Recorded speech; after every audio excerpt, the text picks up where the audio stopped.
You probably think you understand what hell is. Most people do.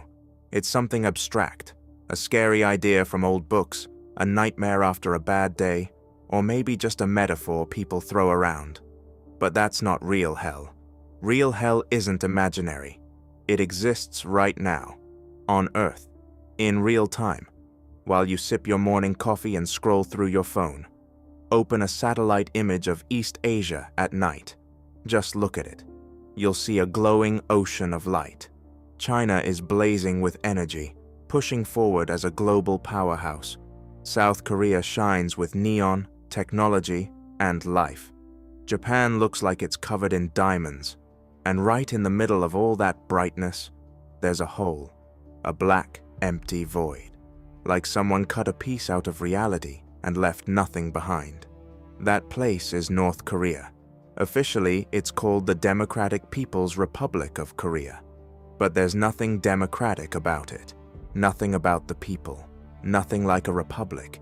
It's more like a giant prison, surrounded by fences, fear, and silence, the size of a small European country.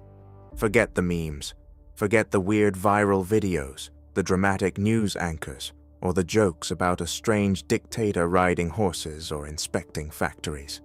That laughter, it's just a defense mechanism. People laugh so they don't have to face how disturbing the reality is.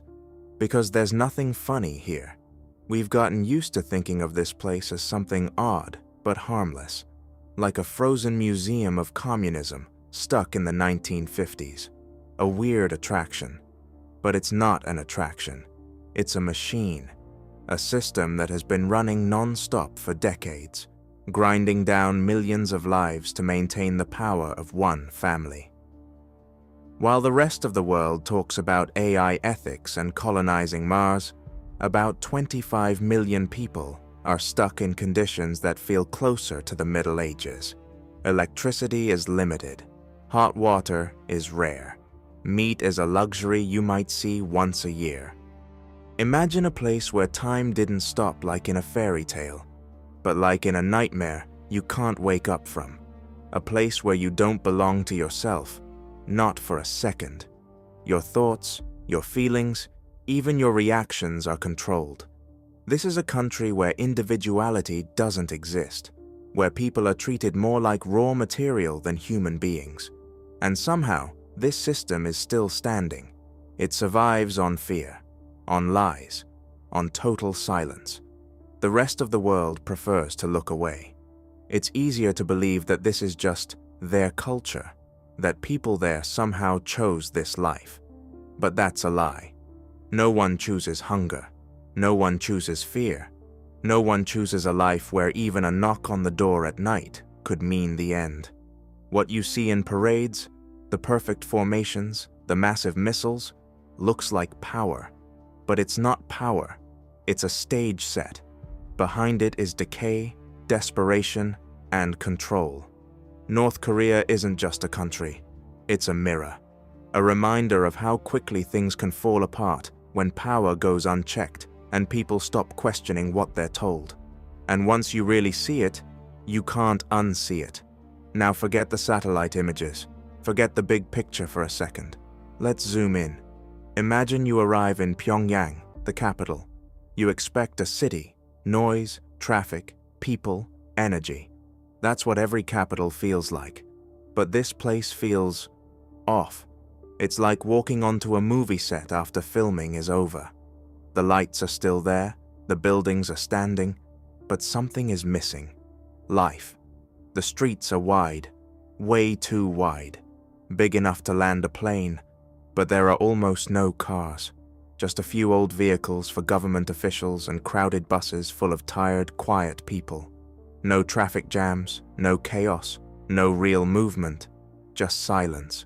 Not peaceful silence, dead silence. You don't see couples laughing, no street performers, no random crowds, no one just hanging out. People move in straight lines, like they're following invisible instructions. Home, work, meeting, home again. Everything feels controlled. Even the buildings look like they're pretending. From a distance, the skyline looks modern, clean. almost impressive. But when you get closer, you notice cracks, cheap materials, windows that don't fit right. It's not real development, it's decoration. Many of these high-rise buildings don't even function properly. Elevators stop working because electricity cuts out. People living on the 30th or 40th floor become trapped in their own homes. Water doesn't always reach the top floors, so people carry buckets upstairs in the dark. Think about that for a second. A futuristic-looking skyscraper on the outside. But inside, people live like it's the 19th century. But the strangest part isn't the buildings, it's the people. Everyone looks similar. Same clothes, same colors, same expressions. Gray, simple, careful. Bright colors stand out too much. Standing out is dangerous. Even haircuts are controlled. There's an approved list. Step outside it, and you're in trouble. Individuality isn't just discouraged, it's treated like a threat. And then you notice something even more disturbing. You don't see certain people at all. No visibly disabled people. No one who looks too old or too weak. No one who doesn't fit the image. Because they've been removed, sent away so they don't ruin the picture. Pyongyang isn't a city built for living. It's built for showing. A giant display designed to convince outsiders and its own citizens that everything is fine. But step outside the capital, and the illusion starts to collapse completely. That's where reality hits. In the countryside, people struggle just to survive. Food is limited. Electricity is rare.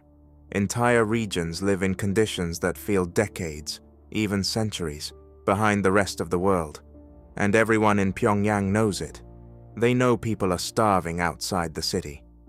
They know the system isn't working, but they stay quiet, because speaking up means losing everything. Your home, your status, your safety, maybe your life. So people pretend. They act like they believe the story. They follow the rules. They look away. Not because they agree, but because fear is stronger than truth. And at night, the illusion disappears completely. The city goes dark, not softly dim, completely dark. Power is cut to save resources. Only the statues of the leaders stay brightly lit, like giant idols watching over everything. The rest of the city fades into shadow. Apartments glow faintly with weak bulbs. People sit quietly, conserving energy, waiting for morning. Every day repeats. Work, obedience, silence. Pyongyang doesn't collapse all at once. It holds together just enough to keep the story alive. But once you look past the surface, it becomes clear. This isn't a functioning society. It's a performance, and everyone inside it knows the script, even if no one is allowed to say it out loud. To really understand what's going on here, you need one simple image. Think of North Korea as a sealed room. No windows, no doors, no fresh air. Inside that room, millions of people are living their entire lives. They were born there, they grew up there, and they were told one thing from the very beginning. This is the whole world. Now imagine something even more disturbing. The air inside that room is slowly being poisoned. Not enough to kill people instantly, just enough to make them weak, confused, and dependent. Over time, they stop thinking clearly. They stop asking questions. They stop imagining anything outside those walls. And the only person who controls the air is the one in charge. That's the system. It doesn't just control what people do. It controls what they know, what they believe, and even what they feel. Information doesn't flow freely here. It's filtered, shaped, and carefully designed. Radios are locked to state channels. The internet, as most of us know it, doesn't exist. Instead, there's a closed internal network, a fake version of reality filled with approved content and propaganda. So people grow up in a completely artificial environment. They don't compare. They don't question. Because they don't have anything to compare it to. If you've never seen another world, how would you know yours is broken? That's the real control. Not just physical, mental. From childhood, people are taught a story, a very specific one. They're told their country is the strongest, the most moral, the most advanced, that the outside world is dangerous, poor, and hostile, that enemies are everywhere. And at the center of that story is one thing: the leader, not as a politician, not even as a powerful figure, but as something closer to a god. This isn't normal loyalty. It's something deeper. It's belief. People are told that the leader is always right, that he protects them, that everything they have, their lives, their safety, comes from him. And over time, that belief replaces reality. History is rewritten. Facts are adjusted. Even basic logic can be bent if it serves the story. If something doesn't make sense, people don't question the system. They question themselves. That's how deep it goes. It's like living in a room where the walls slowly move closer every day. But no one is allowed to notice. Now add another layer. Inside that sealed room, people aren't just being controlled from above. They're watching each other. Neighbors report on neighbors. Co-workers report on co-workers. Even family members can't fully trust each other. There are regular meetings where people are expected to confess small mistakes and criticize others just to prove loyalty. This creates something powerful: isolation. Not physical isolation, social isolation.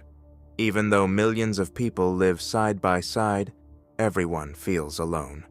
Because trust disappears. And without trust, people can't unite, can't organize, can't resist. The system doesn't need cameras everywhere. It turns people into the surveillance system. Now think about what happens over time. If you grow up breathing that air, if you spend your whole life in that sealed room, you adapt. You learn how to survive inside it. You develop two versions of yourself.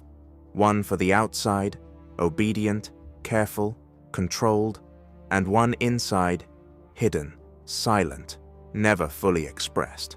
But even that inner self starts to fade, because when you never use your voice, you slowly forget what it sounds like. This is why the system lasts so long. It doesn't rely only on force, it reshapes reality itself. It builds a world where the truth is invisible, where doubt is dangerous, and where survival depends on staying inside the illusion. And yet, no system like this is perfect. Because even in a sealed room, cracks can appear. A small piece of outside information, a smuggled video, a quiet realization that something doesn't add up. At first, it's nothing, just a thought. But thoughts are dangerous in a place like this, because once someone starts to question the air they're breathing, they can't go back to believing it's clean. That's the core weakness. The system depends on total control, total belief, total isolation. But humans are naturally curious. They notice patterns. They feel inconsistencies. They look for meaning. And once enough people start to feel that something is wrong, even if they can't explain it, the illusion begins to crack. Not loudly, not all at once, but slowly, quietly, like pressure building inside that sealed room. And the more pressure builds, the more fragile everything becomes. If you look at North Korea from far away, it seems stable. The government is still there. The leader is still in control. The military is still marching in perfect lines. Nothing changes. But that's only on the surface. Inside, the system is breaking down, slowly, unevenly, but constantly. To understand this, you have to look at how the country is actually supposed to work. On paper, everything is controlled by the state. The government decides where you live, where you work, what you eat, and how resources are distributed. There's a central system that's supposed to provide food, housing, and basic needs to everyone. In theory, it sounds organized. In reality, it collapsed a long time ago. The biggest crack appeared in the 1990s, when the Soviet Union fell apart. North Korea lost its main source of support: cheap fuel, fertilizers, and trade. Suddenly, the entire system started to fail. Factories stopped. Farms couldn't produce enough food. Transportation broke down. And then came the famine. The government called it the Arduous March, like it was some heroic struggle. But for ordinary people, it was something much simpler: starvation. Hundreds of thousands, possibly millions, died. No one knows the exact number because real statistics don't exist there. But entire communities disappeared. People collapsed in the streets. Bodies were collected like trash. Survival became the only goal. And here's the key point: the system didn't save them. It couldn't. The official distribution network, the one that was supposed to feed everyone, stopped working. It just failed. And when that happened, something unexpected took its place. People started surviving on their own.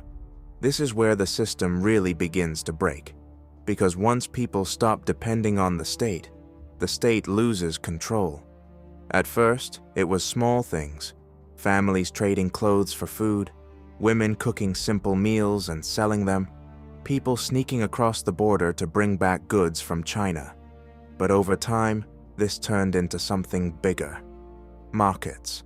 Unofficial, illegal markets, called zhangmadang, started appearing everywhere. At first, the government tried to shut them down. After all, private trade goes against everything the system claims to stand for. But they couldn't stop it, because without those markets, people would die. So the government made a quiet decision, not to allow them, but to tolerate them. And that's when the contradiction started growing. Officially, the system is still socialist. The state controls everything. But in reality, survival depends on money, on trade, on connections, on things the system says shouldn't exist. Walk through one of these markets and you'll see the truth. People sitting in the dirt, selling whatever they can: food, clothes, electronics, even illegal items. There are no neat shops, no order, just chaos, bargaining, tension. It's messy, but it's alive. And that's the problem for the regime, because the market teaches people something dangerous: independence. When you earn your own money, when you decide what to buy and sell, when you rely on yourself instead of the state, your mindset changes. You stop waiting. You start thinking. You begin to realize that the system isn't necessary. And once that idea appears, it doesn't go away. The government understands this. They know the markets are a threat, but they're also trapped. If they shut them down completely, millions could starve again. If they allow them to grow, they lose ideological control. So they do what failing systems often do. They pretend. Officially, markets are restricted. There are rules, inspections, crackdowns. But in practice, corruption fills the gap. Police officers don't just enforce laws, they collect bribes. Officials look the other way if they get a cut. Border guards allow smuggling if they're paid. The entire system becomes flexible, not because it's designed that way, but because it has to be. And that flexibility eats it from the inside. Now think about what this does to the idea of authority. If laws can be ignored with money, if rules don't apply equally, if survival depends on breaking the system, then the system stops being real. It becomes a performance, something people pretend to follow, while actually living by a completely different set of rules. This creates a kind of double reality. On one side, you have the official world: propaganda, speeches, loyalty, ideology. On the other side, you have real life: trading, bribing, surviving, adapting. And everyone knows the difference, even the people in power, especially them, because the elite, the officials, the military leaders, They benefit from this broken system. They have access to better food, better housing, imported goods. They use the same black markets, the same smuggling networks, but on a larger scale. They're not outside the system. They're part of its decay. And that creates another problem. Loyalty becomes weaker. In a strong system, people follow rules because they believe in them. In a failing system, people follow rules because they're afraid, or because it's convenient. But fear has limits, and convenience can change. If someone in the elite sees a better opportunity, more money, more safety, more power, there's no guarantee they'll stay loyal, because the system no longer feels permanent. It feels unstable. Now add one more layer: generations. Older people in North Korea grew up fully inside the system. They were taught to believe it completely. For them, the ideology still has some weight. But younger people? They grew up during or after the famine. They saw the system fail. They saw their parents struggle, trade, break rules just to survive. They learned something different. They learned that the system doesn't provide. The market does. They're more practical, more cynical, less emotional about ideology. They don't necessarily rebel openly. That's too dangerous. But internally, the belief is gone. And that's critical. Because systems like this don't collapse only because of external pressure. They collapse when people inside stop believing. Right now, North Korea is in that in-between state. It hasn't collapsed, but it's not truly stable either. It's holding itself together through habit, fear, and control, not through real strength. And every day, small cracks keep appearing. A bribe here, a deal there, a quiet realization in someone's mind. None of these things look dramatic, but together, they slowly change how the entire system works. It's no longer a fully controlled machine. It's something looser, something inconsistent, something fragile. And the most dangerous part? From the outside, it still looks solid. The parades continue, the speeches continue, the image remains the same. But inside, the foundation is shifting, and systems like that don't fail all at once. They weaken, they stretch, they bend, until one day, something gives. When people talk about systems failing, it sounds abstract. Economics, politics, structures. But the real collapse doesn't happen on paper. It happens in everyday life. It shows up in small, ordinary moments. The kind of things most people never think about. Let's break it down. Start with something basic: food. In a normal country, food is just there. You go to a store, you buy what you need, you don't think twice. In North Korea, food is a daily problem. Not occasionally, not during crises. Every single day. The official system, the one that's supposed to distribute food, barely works. In many places, it doesn't work at all. People can't rely on it, so they have to find alternatives. That usually means markets, but markets require money, and money isn't guaranteed, so people improvise. They grow small amounts of food wherever they can, tiny plots of land, hillsides, even illegal patches near train tracks. They collect wild plants, dig up roots, catch whatever animals they can find. Some families survive, some don't. This isn't dramatic. It's quiet. It's a mother skipping meals so her child can eat. It's people stretching one bowl of rice across several days. It's soup made from almost nothing, just to feel full. And the worst part? It never really ends. The famine of the 1990s wasn't just a one-time disaster. It changed everything. It damaged the population at a physical level. Even today, people are shorter, weaker, more vulnerable because of long-term malnutrition. That's what collapse looks like over time.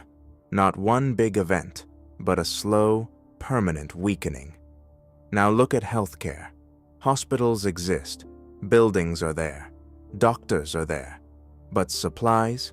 That's a different story. Basic medicine is often missing. Equipment is outdated or broken.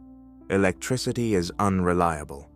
In some cases, surgeries are performed without proper anesthesia. Not because doctors don't care, but because they don't have a choice.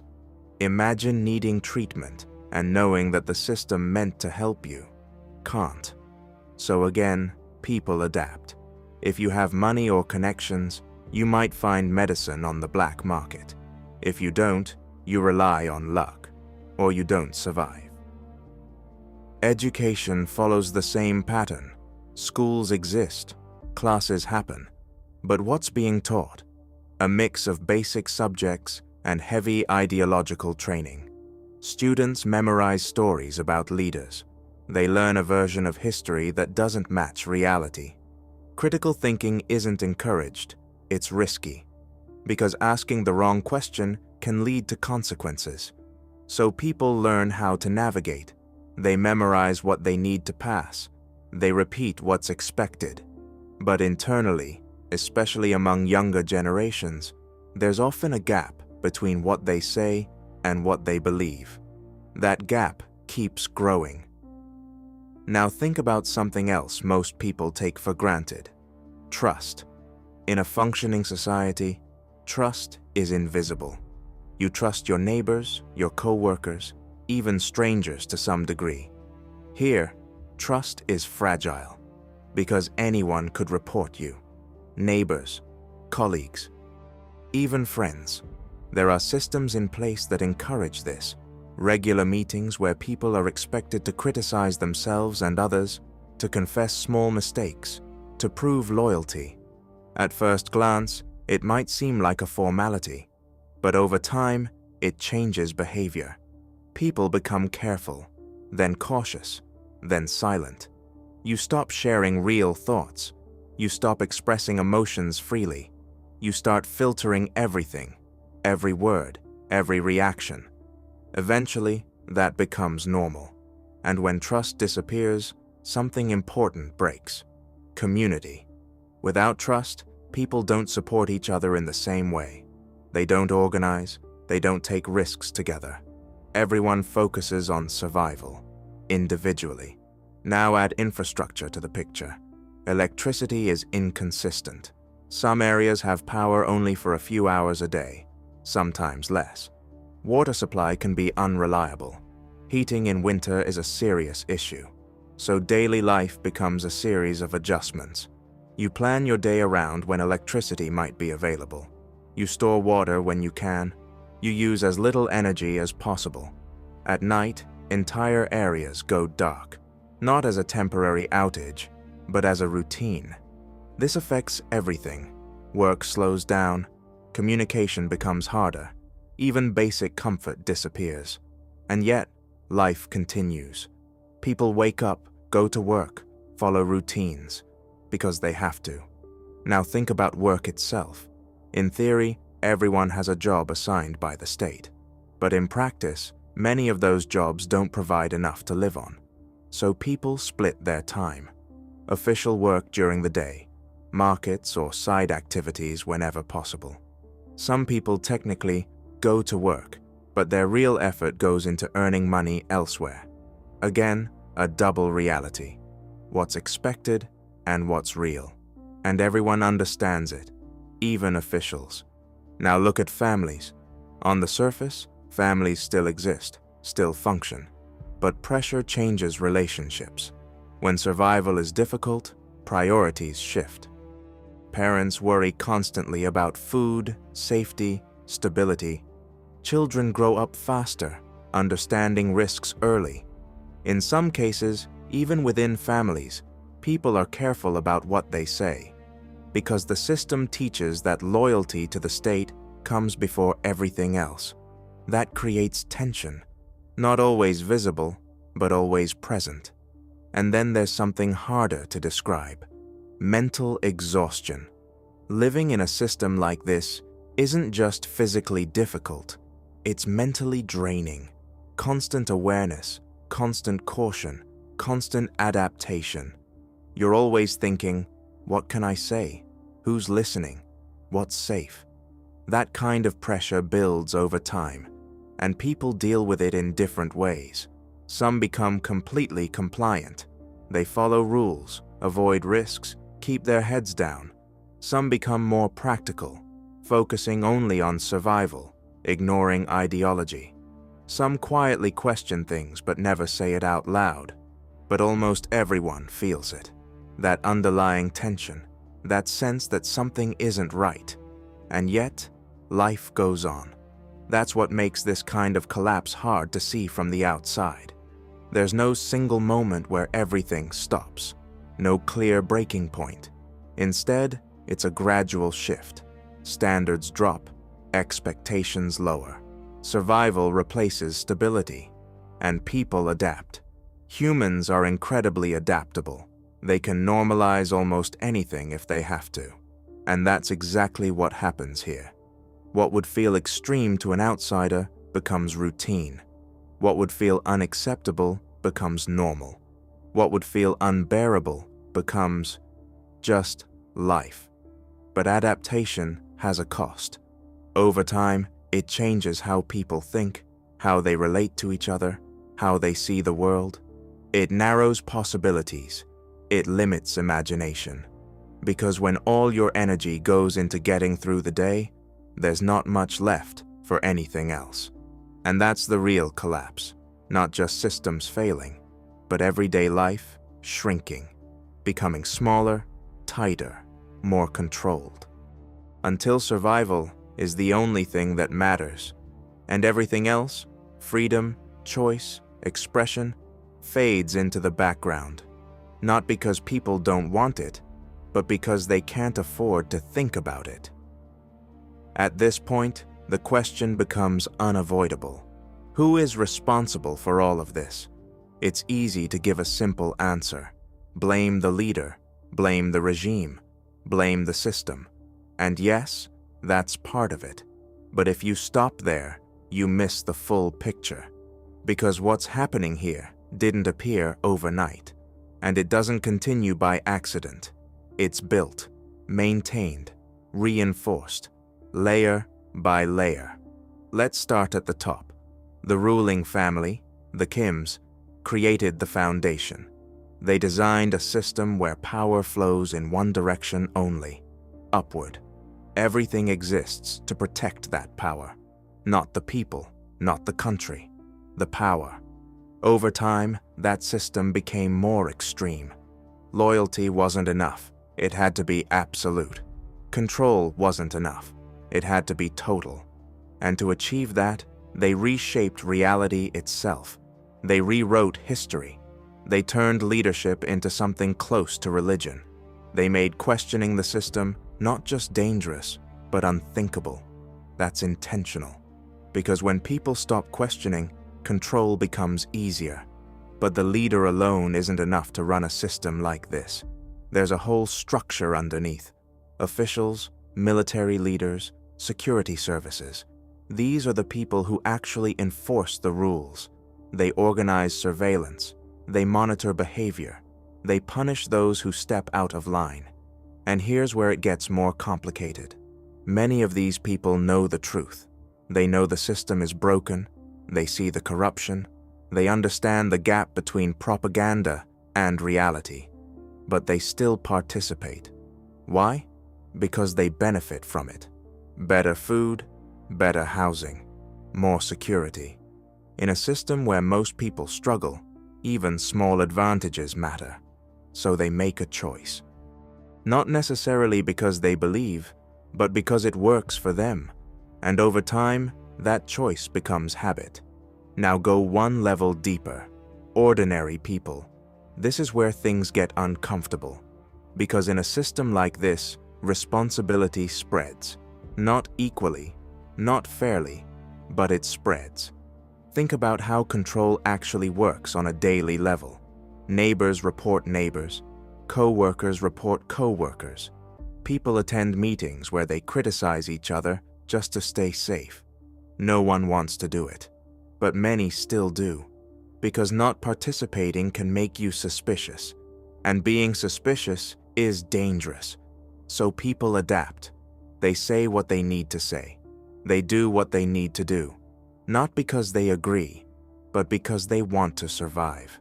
And this creates a cycle. The system pressures people. People comply. Their compliance strengthens the system. Not intentionally, but effectively. It's not about good or bad individuals. It's about behavior under pressure. When the cost of resistance is extremely high, prison, punishment, even death, most people choose safety. That's human. But it also means the system keeps going.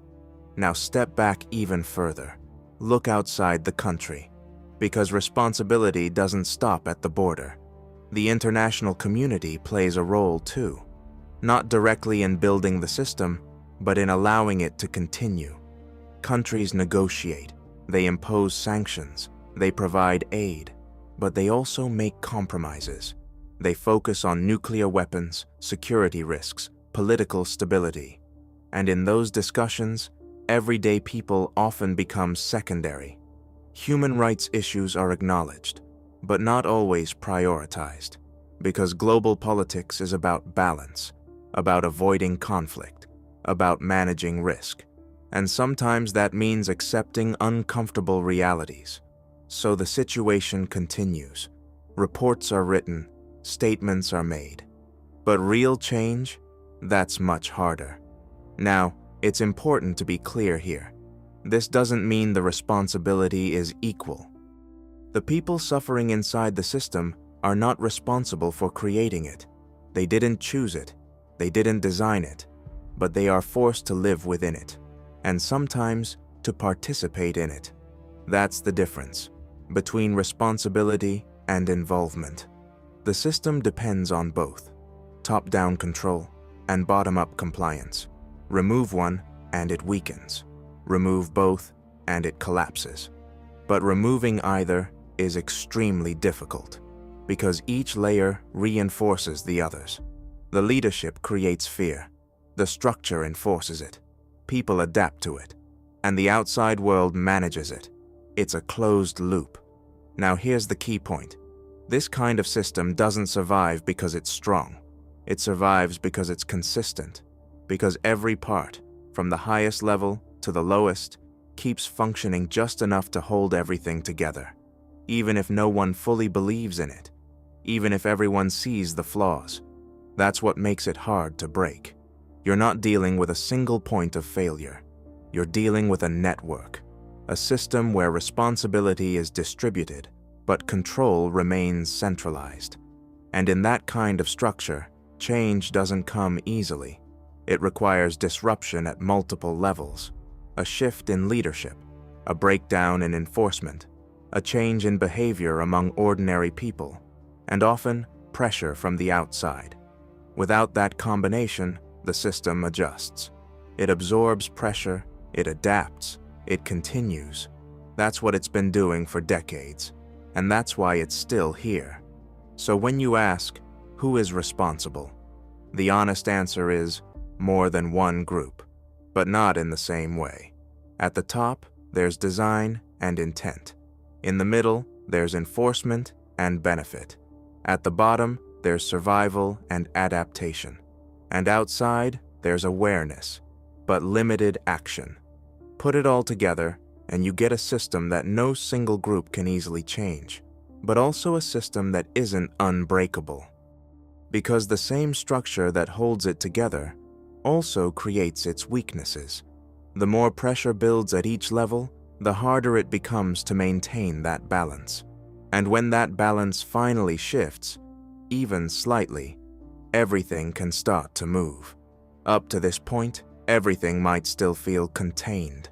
A closed system, a controlled environment, a problem that exists over there. But that's the illusion. Because systems like this don't stay frozen forever. They either slowly transform or they break.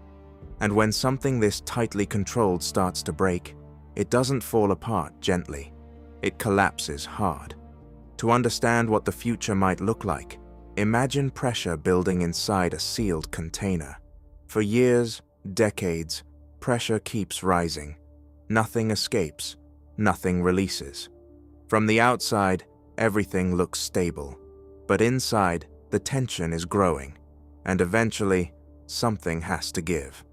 The first thing to understand is this: if the system in North Korea collapses, it won't look like a peaceful transition. Not like the fall of the Berlin Wall. Not like people calmly walking into a new reality. It will be messy, unpredictable, and potentially very dangerous. Let's start with the most obvious trigger: leadership instability. The entire system is built around one central figure. Power isn't distributed, it's concentrated. That means everything depends on that one point staying stable. If something happens, sudden illness, internal conflict, or a power struggle, there's no clear, reliable process for transition. And when power isn't clearly transferred, it gets contested.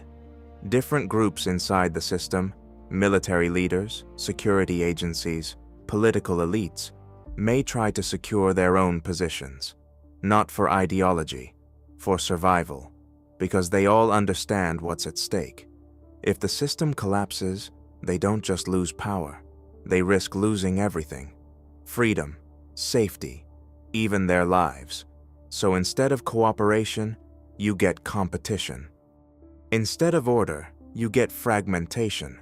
Now imagine this happening inside a country that already lacks strong, independent institutions. There's no neutral system to manage conflict, no trusted structure to stabilize the situation. So tensions escalate quickly, and that leads to the next risk: internal conflict.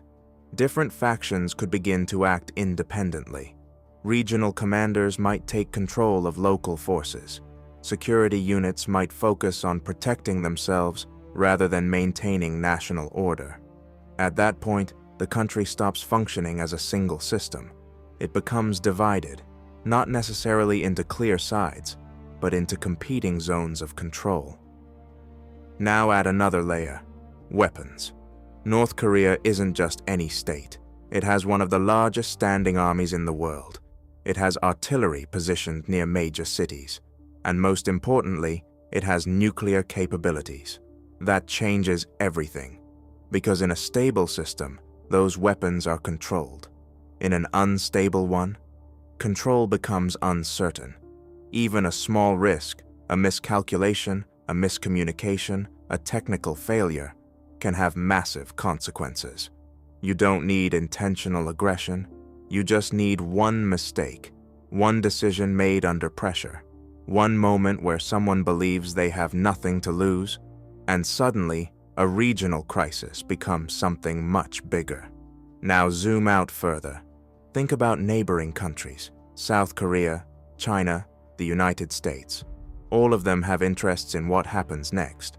If instability begins, they won't just watch. They'll act, but not necessarily in the same way. South Korea would likely focus on stability and humanitarian support, managing refugees, preventing collapse from spreading. China might prioritize border control and regional security, possibly even creating buffer zones to prevent instability from reaching its territory.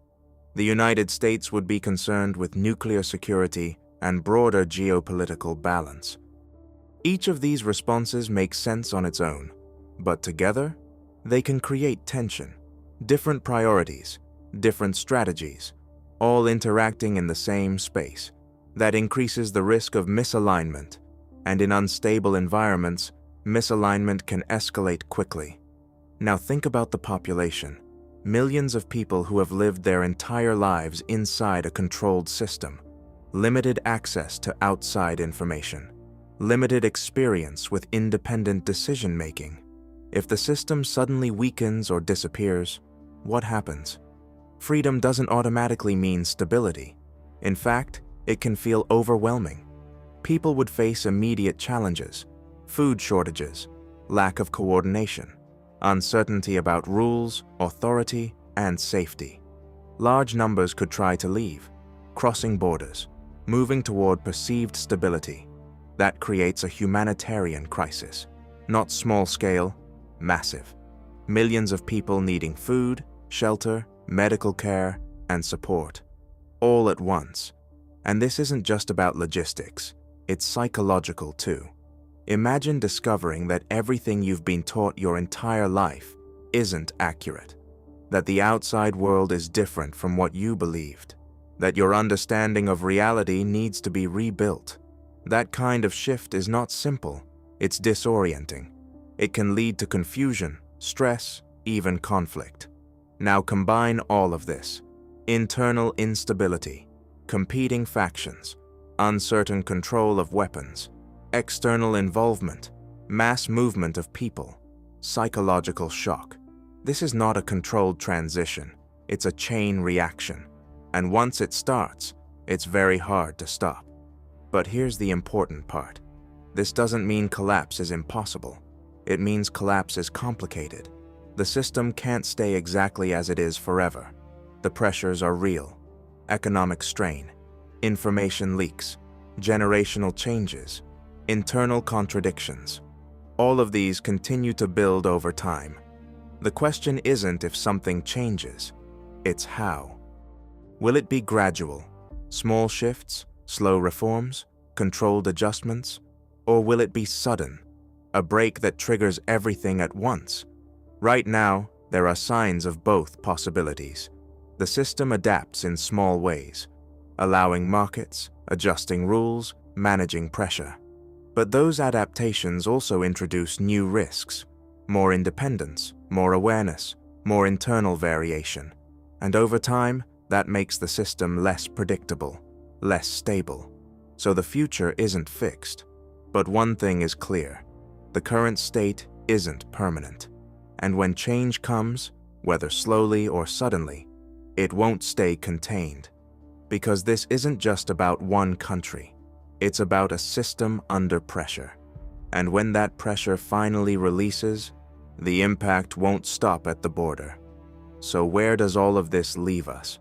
After everything we've seen, the illusion, the cracks, the system, the daily struggle, the responsibility, the pressure, building for the future, one thing becomes clear. This isn't stable. It only looks stable. North Korea isn't a solid structure. It's more like a building that's been patched over again and again. From the outside, it still stands.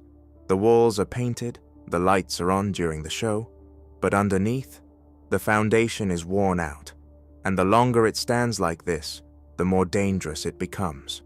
Because systems built on fear, isolation, and control don't just quietly disappear.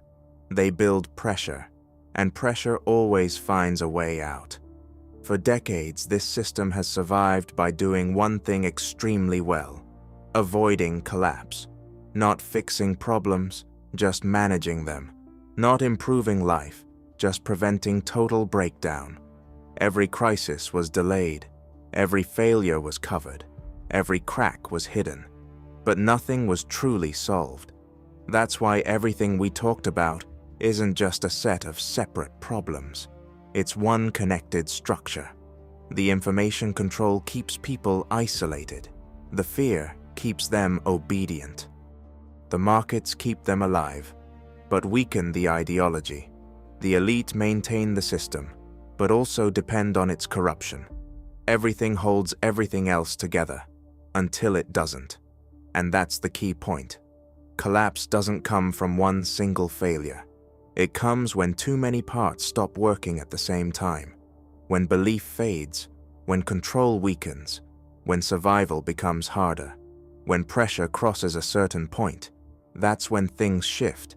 And when they do, it won't be quiet. Because this isn't just a political system.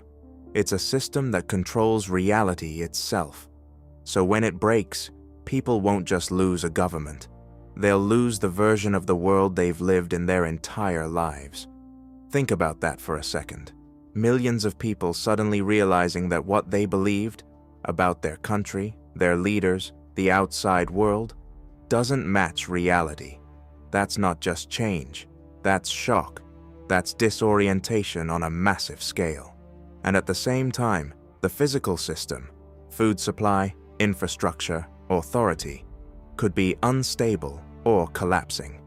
So you get two things happening together: external chaos, internal confusion. That combination is what makes the future so unpredictable. Because people don't just need resources, they need time to understand what's happening.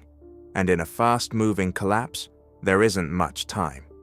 Now step back one last time. Look at the global picture. For years, the world has treated this situation carefully, managing it, containing it, avoiding escalation. And that makes sense, because no one wants a sudden crisis.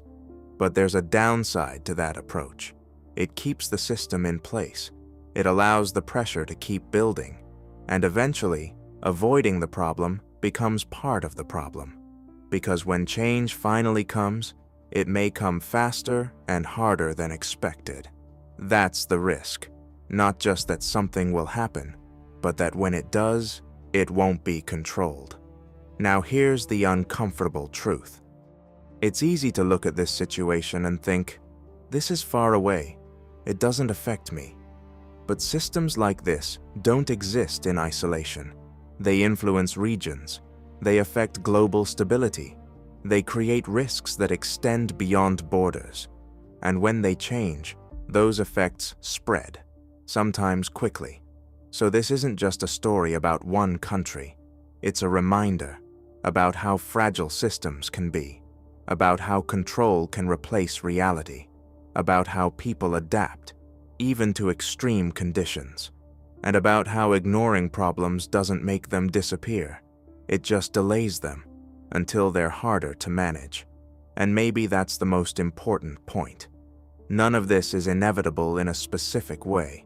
The exact moment, the exact form, the exact outcome, those are unknown. But the direction? That's clearer. A system under constant pressure cannot stay unchanged forever. At some point, something shifts, and when it does, the consequences depend on how prepared the world is to respond. So the final verdict is simple. This is not a permanent reality. It's a temporary state under tension. And like anything under tension, it will eventually release. The only question is, will that release be controlled or catastrophic?